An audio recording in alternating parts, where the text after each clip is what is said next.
Welcome!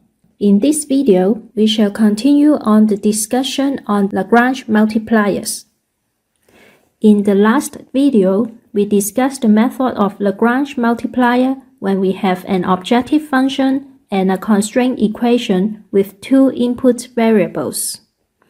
Our target is to solve the system of equation gradient of f equals to lambda times gradient of g and the constraint equation g of xy equals to c for unknowns x, y, and lambda. This is equivalent to solving this system of equations. If you refer to some reference books, it may be presented in another way, but the underlying principle is the same.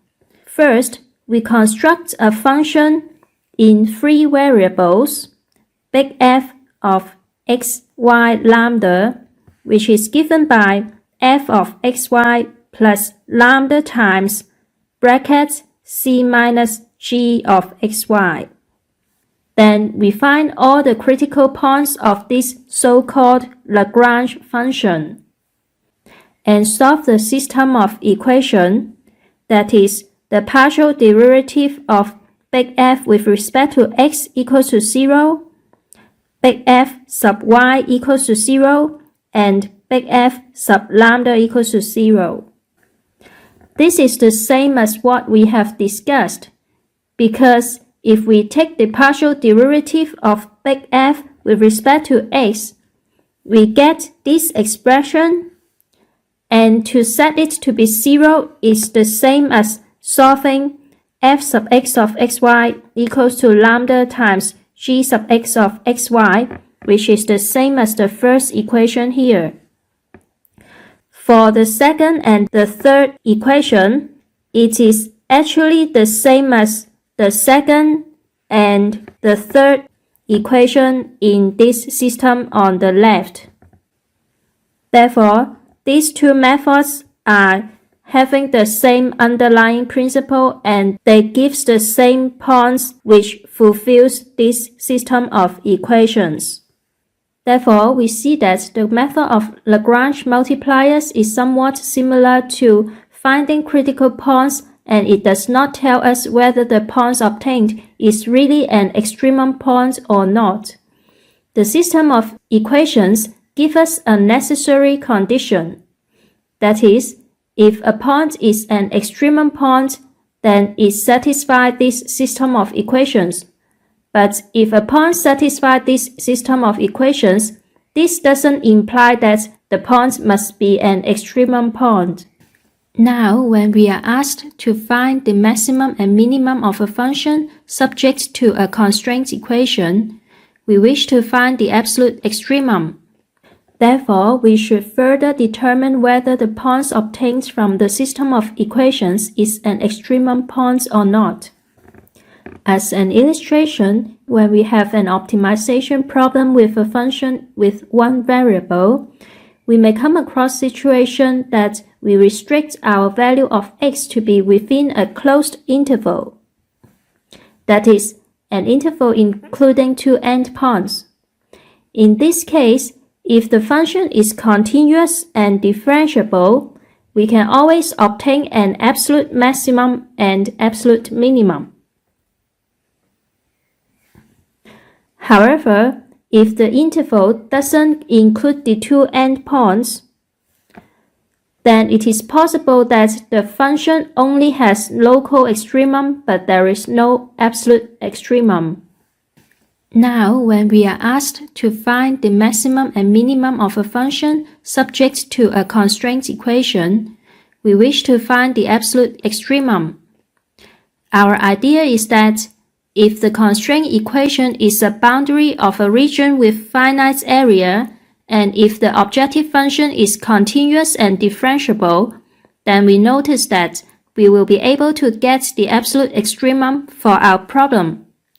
We can obtain this extremum point by comparing the output values of all the points obtained from the system of equations.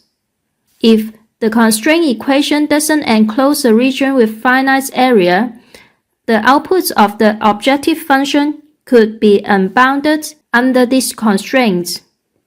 In this case, it is possible that the problem doesn't have an absolute extremum. We can check by substituting other points that fulfills the constraint equation gxy equals to c to see whether there are other points giving higher or lower outputs, or we can also give reasons by other methods. In general, there are more advanced methods to determine extremum points.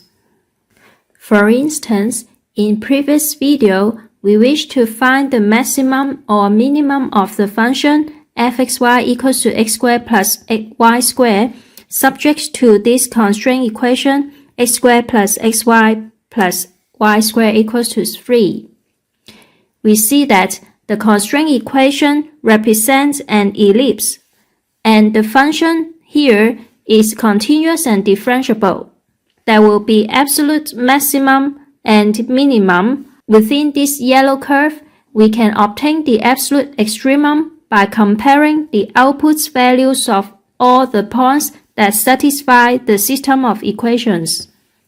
We also mentioned the example on finding the maximum of the function fxy equals to xy subject to the constraint equation 2x plus 2y equals to 10. In this case, there is no end point and the yellow curve is unbounded. We can conclude that the points f 2.5, 2.5 give the absolute maximum by comparing its value with other points on this yellow curve or by other method.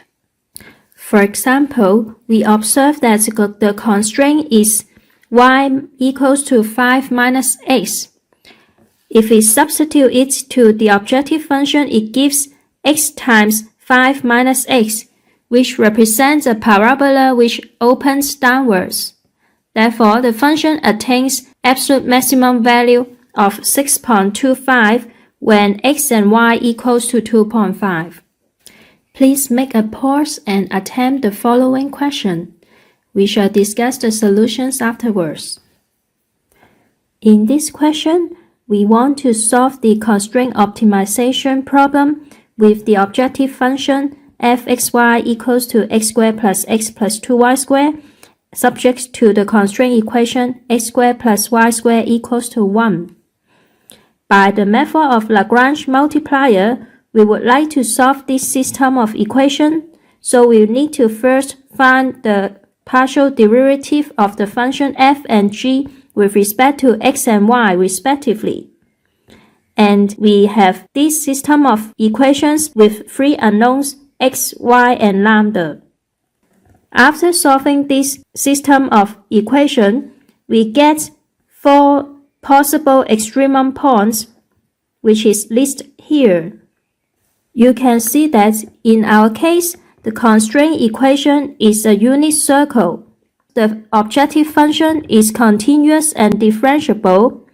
Therefore, in our case, we can get an absolute maximum and an absolute minimum by checking the outputs of all those points to see which gives the highest and which gives the lowest value.